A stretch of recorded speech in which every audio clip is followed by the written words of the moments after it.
Assalamualaikum warahmatullahi wabarakatuh. Banyak sekali pertanyaan jamaah, Ustadz kasih kami channel untuk kajian anak-anak muda. Di antara anak muda berasal dari Aceh, luar biasa. Channelnya Maulizul Akbar Nak. Tonton, subscribe, like, share, komen. Assalamualaikum warahmatullahi wabarakatuh.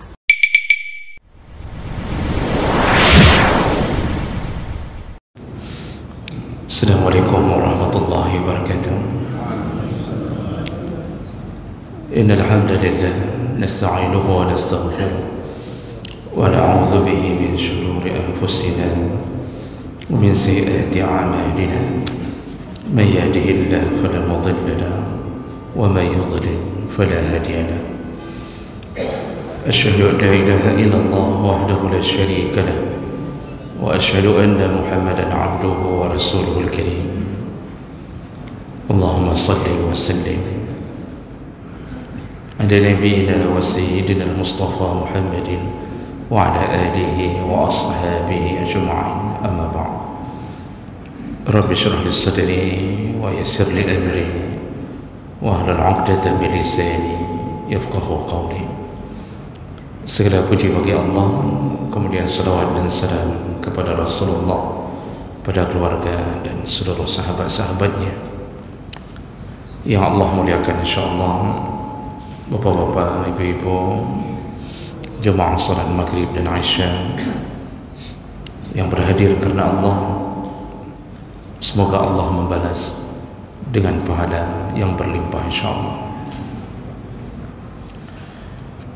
Bapak Ibu yang Allah muliakan, di pertemuan kita yang lalu kita membahas perkara yang terakhir dari adab-adab dalam mencari rezeki, dan yang kita bahas di minggu yang lalu yaitu apabila Allah sudah memberikan kita rezeki, maka salah satu kewajiban kita adalah mensyukuri nikmat itu, dan salah satu cara mensyukurinya adalah memberikan kembali rezeki yang telah Allah berikan kepada orang-orang yang Allah tunjuk, dan itu bisa perintah yang wajib, bisa perintah yang bentuknya sunnah. Jadi mensyukuri yang model pertama dari harta yang Allah beri, yaitu dengan melakukan perintah yang wajib, yaitu membayar zakat. Jadi kalau kita bayar zakat itu kita telah melaksanakan hak-hak Allah, kewajiban kita kepada Allah. Kita sudah jelaskan di minggu yang lalu bahawa bagi mereka yang berani melawan Allah, tidak membayarkan zakat ketika sudah mencapai waktu untuk melakukannya, maka dia bersiap-siap menerima risiko dari Allah. Yang pertama, hartanya akan dirubah menjadi ular, dan itu disebutkan di dalam hadis riwayat Bukhari Muslim. Hartanya dirubah menjadi ular, dan ular itu dengan taring yang sangat tajam, dengan bentuk yang sangat mengerikan. Dia dilingkarkan di leher orang yang tak membayar zakat. Lalu ular itu mengatakan, akulah hartamu, ana maluka, ana kanzuka, akulah yang dulu engkau simpan-simpan. Ini bagi mereka yang tak membayar zakatnya, menyimpan-nyimpan harta sehingga tak bayar zakat, dan mulailah dia disiksa oleh hartanya sendiri. Lalu siksa yang kedua yang telah Allah persiapkan kepada orang yang tak mau membayar zakatnya, orang-orang yang menyimpan emas, perak atau apa saja yang berhak dizakatkan, maka dia nanti di hari kiamat dimasukkan ke neraka, lalu menerima salah satu metode siksa dengan cara disetrika, digosok lambungnya, disetrika punggungnya, jidatnya dari setrika yang terbuat dari api neraka. Begitulah siksa kepada mereka yang tak bersyukur dengan menunaikan zakat dari apa yang telah Allah beri. Baik, jadi selayaknya kita sudah selesai di minggu yang lalu. Namun karena waktu tidak mencukupi,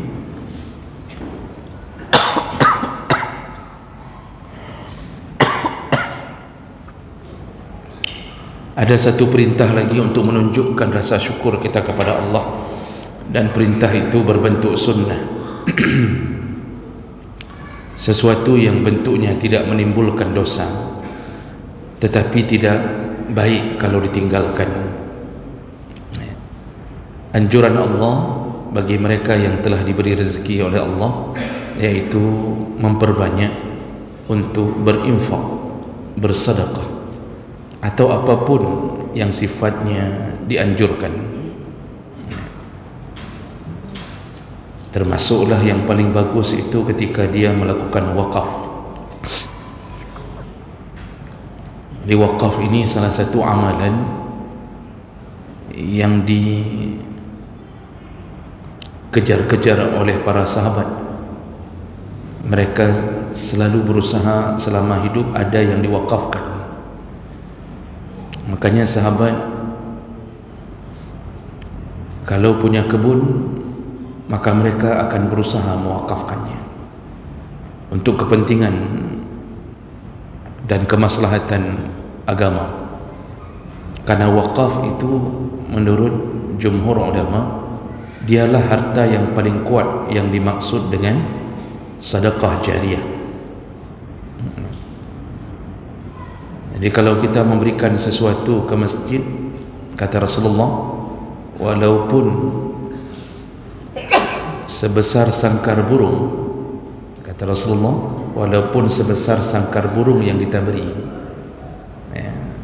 Jadi kita pernah wakaf ke masjid 1 kilo semen, bukan 1 sa', sekilo, 1 kilo semen. Lalu semen kita itu ternyata tertempel di dinding masjid, jadi bahan salah satu tempat orang-orang melakukan ibadah, padahal cuma sebesar sangkar burung. Tapi Nabi menyebutkan bunya lahu baitun fil jannah. Allah janji Allah akan bangunkan rumah untuknya di surga. Begitu diberi penghargaan oleh Allah di atas orang-orang yang bersyukur di atas nikmat yang diberi oleh Allah. Jadi di mana-mana ada kesempatan wakaf, kejarlah untuk wakaf. Karena ketika kita meninggal dunia, salah satu penyesalan paling hebat di saat datangnya malaikat maut, kita tidak banyak bersedekah. Dan Allah sebutkan dalam surat Al-Munafiqun ayat 10, wa anfiqu mimma razaqnakum min qabli an ya'tiya ahadakumul maut. Segeralah infakkan hartamu, kata Allah, sebelum datang kematian kepadamu. Fayaqul, orang-orang yang mengalami sakaratul maut, ketika melihat pertama sekali pemandangan yang tak pernah dilihatnya, dia berjumpa dengan malaikat pertama sekali, dan itu menjadi tanda akhir hidupnya di dunia. Apa yang dia bilang bagi mereka yang kurang sedekahnya atau terlalu kikir selama di dunia? Dia mengatakan, Rabbi laula akhartani ila ajalin qarib la asaddaqa wa akum minas salihin. Ya Allah, izinkan aku sebentar saja. Ini Allah bongkar percakapan orang mau meninggal. Kalau kita tidak tahu lagi, karena kita hanya mampu melihat orang yang tergeletak di atas kasur dengan infus yang mungkin dipasangkan di tubuhnya, dan kita melihat orang itu koma, jadi tidak ada lagi bicara, maka itu perkara gaib. Namun Allah memberitahu sesuatu rahasia, yaitu pembicaraan orang-orang yang kurang sedekahnya dengan malaikat maut, yang dia minta untuk menyampaikan kepada Allah, ya Allah, izinkan aku sebentar saja, jangan cabut dulu nyawaku ya Allah, ya, tundalah sebentar saja, ya. Kalau bahasa kita mungkin 5 menit saja ya Allah, 5 menit, tolong tunda 5 menit saja. Yang koma mungkin akan mengatakan, sadarkan aku 5 menit ya Allah. Untuk apa? La as-saddaqa, biarkan aku bersedekah, izinkan aku menemui istriku, menemui anakku, akan kusampaikan kepada mereka seluruh hartaku, seluruh uangku di ATM, seluruh emasku, seluruh apa yang kumiliki, tanah-tanahku, semuanya. Izinkan aku memberitahu mereka bahwa itu kuwakafkan, bahwa itu kusedekahkan. Tapi Allah tak beri lagi kesempatan itu, sehingga akhirnya meninggallah dia dalam keadaan penuh dengan penyesalan. Bayangkan Bapak Ibu yang Allah muliakan, di antara semua amal baik yang diminta oleh orang meninggal untuk dilakukan detik-detik mau meninggalnya adalah sedekah. Itu sudah cukup menunjukkan bahawa orang yang mau mati itu sudah diberitahu rahasia dan hebatnya pahala sedekah. Makanya dia menyebut-nyebut tentang sedekahnya, minta izin kembali bersedekah. Karena kita hari ini belum mati, maka kita mungkin belum terbayangkan hebatnya sedekah, maka kita terus menunda-nunda, terus menunda-nunda. Nah, lewat challenge masjid di depan kita pun kita tunda-tunda. Nanti sajalah, nanti besok subuh sajalah. Padahal kita tak tahu setelah ini apa yang terjadi pada kita. Jadi ini salah satu cara mensyukuri nikmat Allah, perbanyaklah sedekah. Karena sedekah ini menenangkan hati. Sedekah ini menyebabkan urusan kita dipermudah oleh Allah. Ada hadis qudsi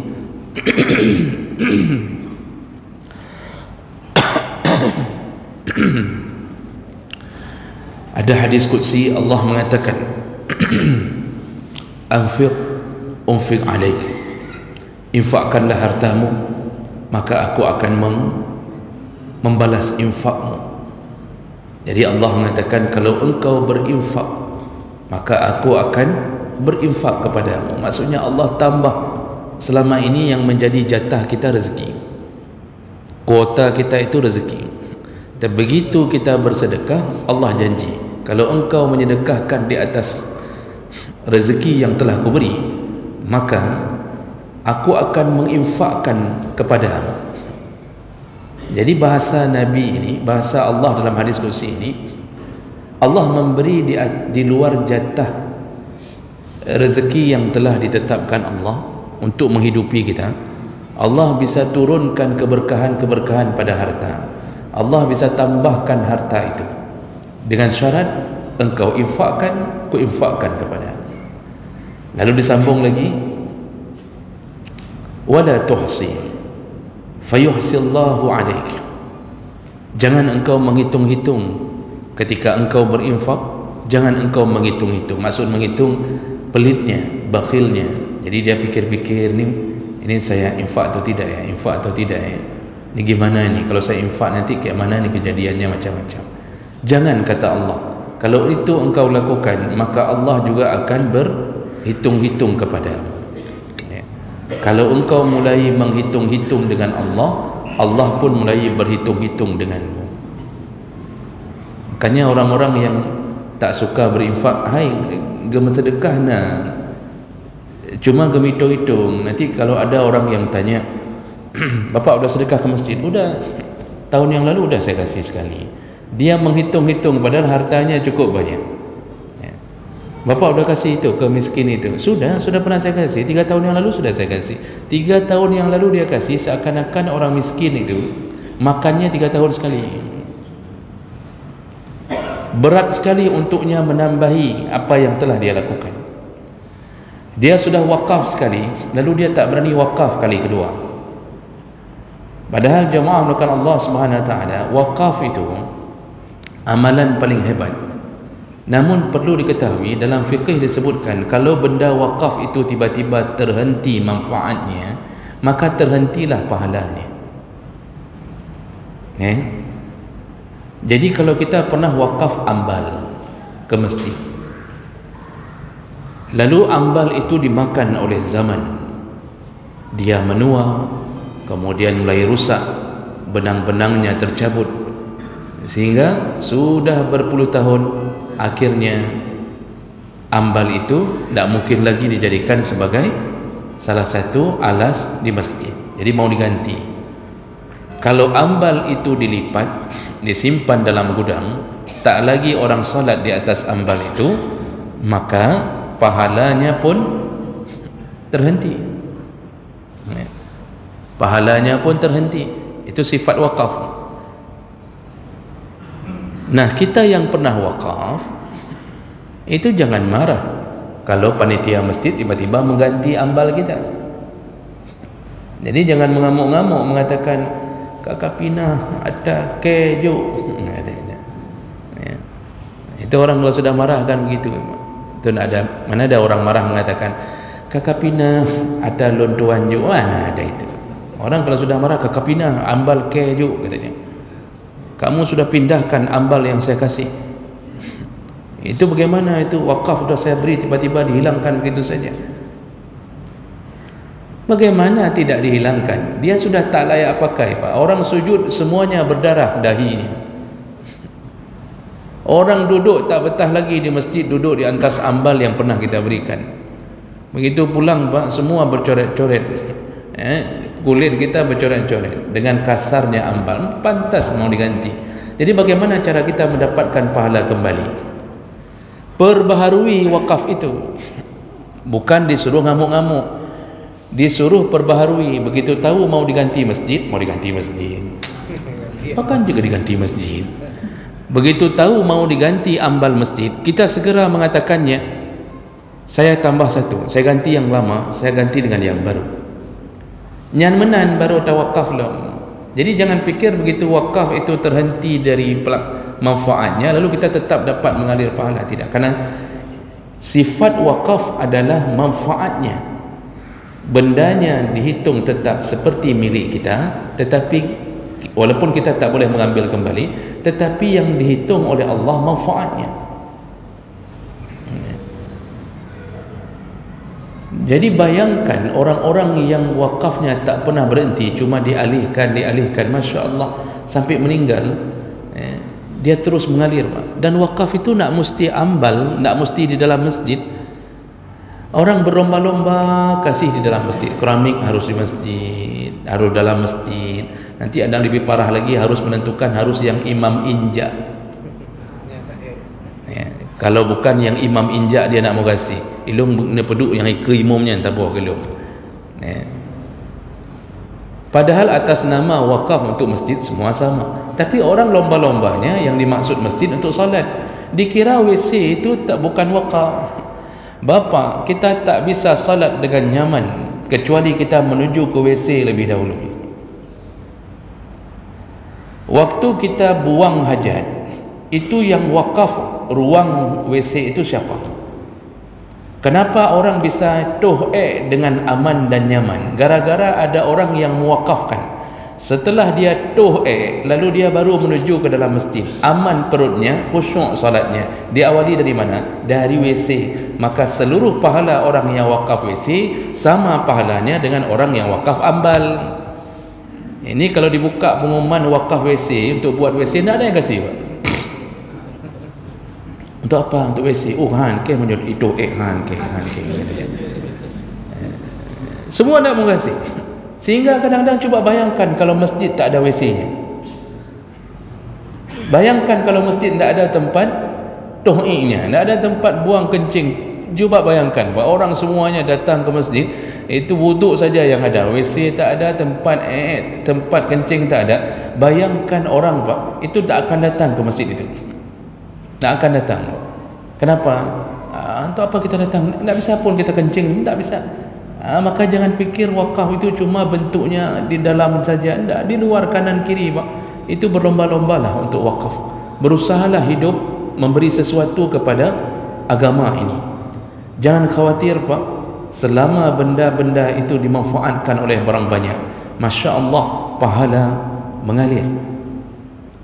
Ada orang yang kadang-kadang mewakafkan, karena Nabi menyebutkan ada 7, kata Nabi ada 7 benda yang diutamakan untuk diwakafkan, termasuk yang sering kita dengar Al-Quran, mewakafkan ilmu, mewakafkan sumur, begitu, sampai mengalirkan sungai. Kata Nabi, jaril anhar, yang mengalirkan sungai. Kayak mana mengalirkan sungai? Maksudnya mengalirkan parit. Kita tinggal dalam satu lingkungan tak ada paritnya, sehingga setiap kali hujan, ini musim hujan ni banjir. Jadi orang semuanya hanya mengeluh saja. Semua orang mengatakan banjir loh. Ni hati-hati. Semua lalu berlomba-lomba mengangkat barang ke atas lemari, kemudian lemari diangkat ke atas barang itu. Pokoknya berlomba-lomba mengangkat barang. Itu yang dia pikirkan. Padahal dengan dibuat parit saja selesai semua urusan. Siapa yang berani membuat parit itu? Ketika dia berani mengeluarkan hartanya untuk membuat aliran agar orang-orang mendapatkan kenikmatan hidup, maka air yang mengalir dalam parit itu mengalir langsung ke alam barzakh. Kita sedang berada di alam barzakh. Setiap kali hujan, semenjak itu komplek itu, lingkungan itu tak lagi banjir, maka nilai wakaf itu sampai ke kita hanya dengan buat parit. Walaupun yang mengalir dalam parit itu, Pak, kadang-kadang kencing orang, bekasan cucian orang, macam-macam. Jadi ini hal-hal yang perlu kita kejar dalam hidup. Jamaah melakukan Allah Ta'ala. Hati-hati kalau kita diberi Allah nikmat lalu kita membalasnya dengan kebakhilan, kita membalasnya dengan kekikiran. Ada hadis, ini hadis ini tentang kisah di Bani Israel. Hadis riwayat Bukhari dengan rajad yang sahih dari Abu Hurairah radhiyallahu anhu. Ini kisah menarik, Pak. Karena Bani Israel ini banyak kisah-kisah aneh, Pak. Kalau hadis-hadis yang Nabi ceritakan tentang Bani Israel, selain mereka juga orang-orang yang saleh, mereka juga banyak melawan Nabi. Ini sifat Bani Israel. Tapi ada yang saleh-saleh, maka banyak kejadian-kejadian aneh di Bani Israel. Salah satunya, Nabi pernah berkata, inna salasatan fi Bani Israel abrasa wa aqra wa a'ma. Ada 3 orang di Bani Israel. Ini Nabi cerita. Yang cerita ke Nabi siapa? Google atau malaikat? Malaikat, Pak. Waktu itu tak ada Google. Kalau kita hari ini cari data di Google, maka Nabi mendapatkan cerita ini dari malaikat. Nabi mana tahu cerita masa lalu kecuali yang diberitahu oleh Allah melalui malaikatnya. Maka Nabi cerita, dulu di Bani Israel ada 3 orang, yaitu Abras, orang yang terkena penyakit supak, dan Aqra, orang yang botak kepalanya, nak mau tumbuh rambut, wa a'ma, dan orang yang buta. Nah, ini 3 orang berada di Bani Israel, hidup di kalangan Bani Israel.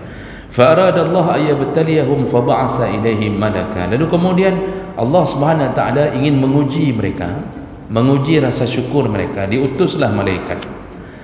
Saya persingkat cerita. Malaikat kemudian mendatangi orang yang pertama, yaitu orang yang supak. Faqal, malaikat berkata, ayu syai' ahabbu ilaik. Kamu ini kalau diminta, kamu ini kalau ingin meminta kepada Allah, apa yang kamu minta? Maka orang yang supak ini mengatakan, launun hasan wa jildun hasan.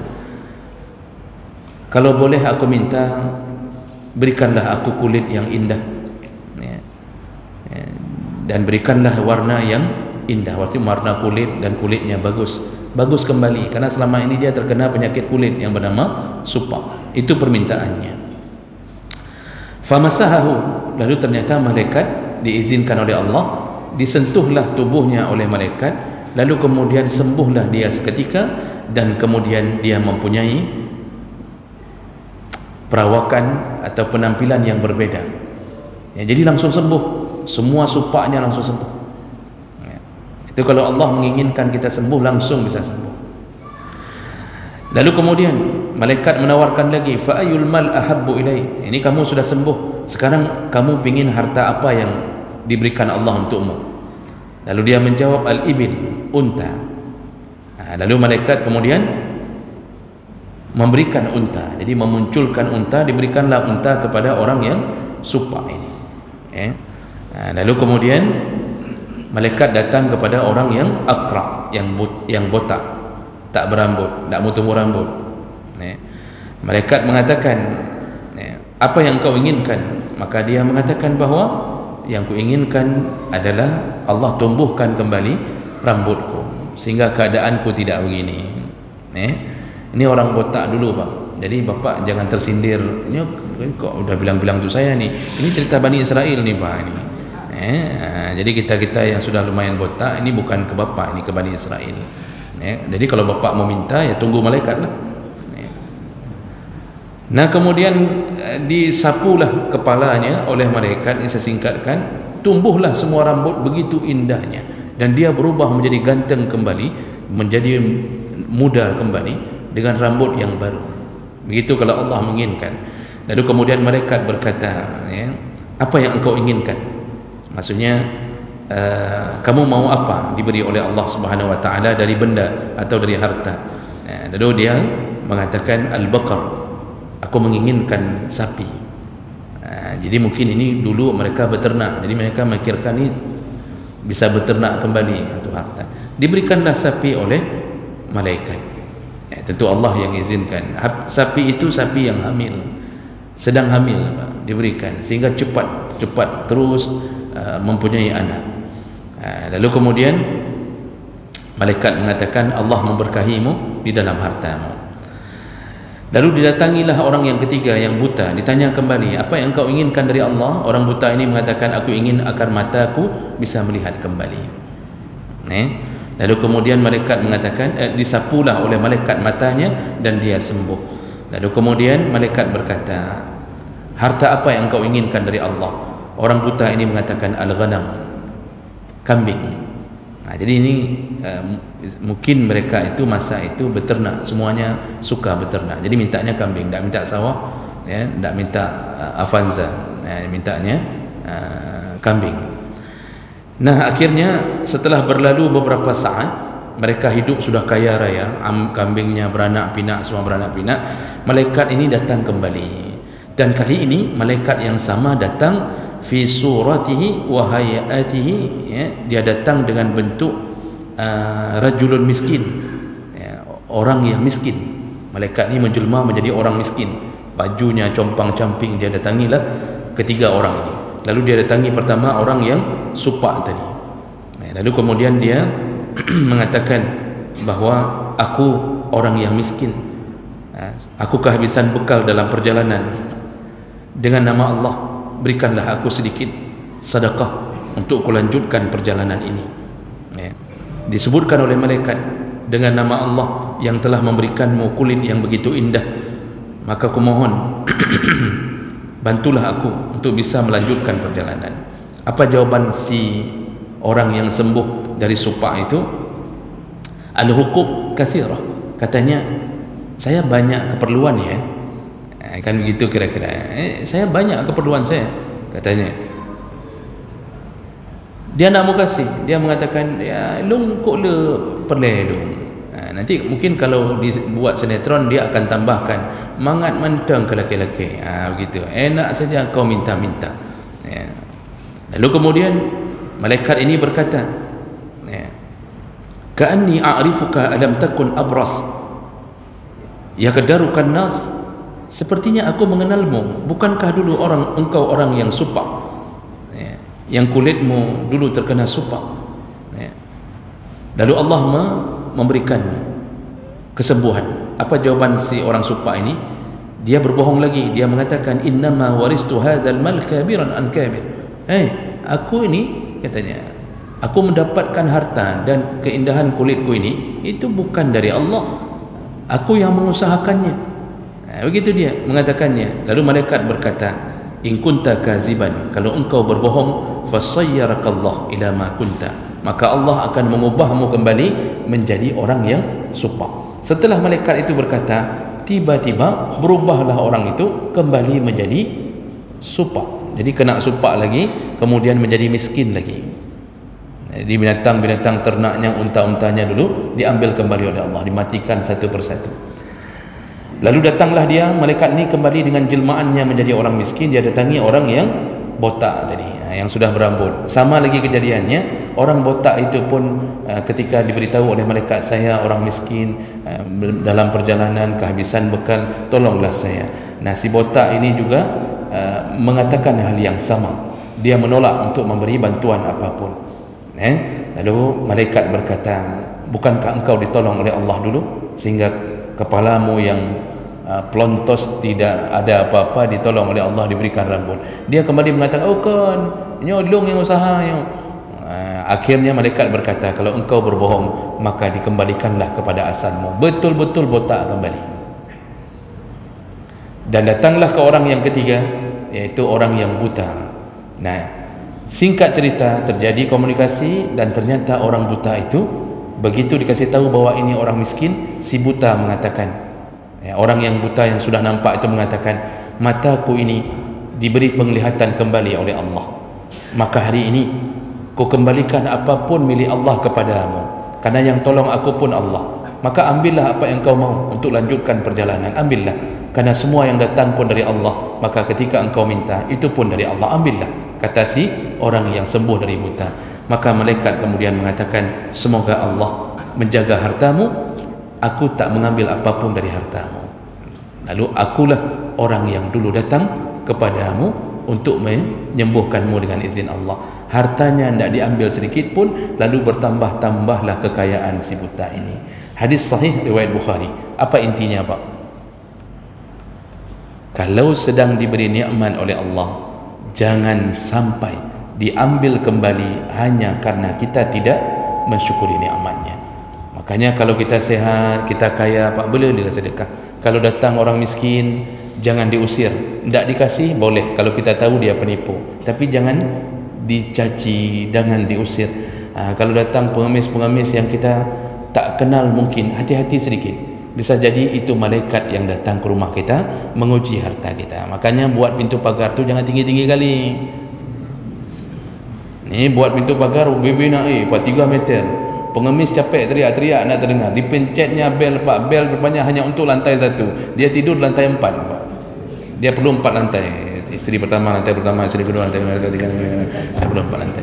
Jadi jemaah melakukan Allah, hati-hati. Malaikat bisa menjelma, kita pun tak tahu ada di antara kita itu malaikat. Tolonglah orang kalau kita diberi rezeki oleh Allah Subhanahu wa taala.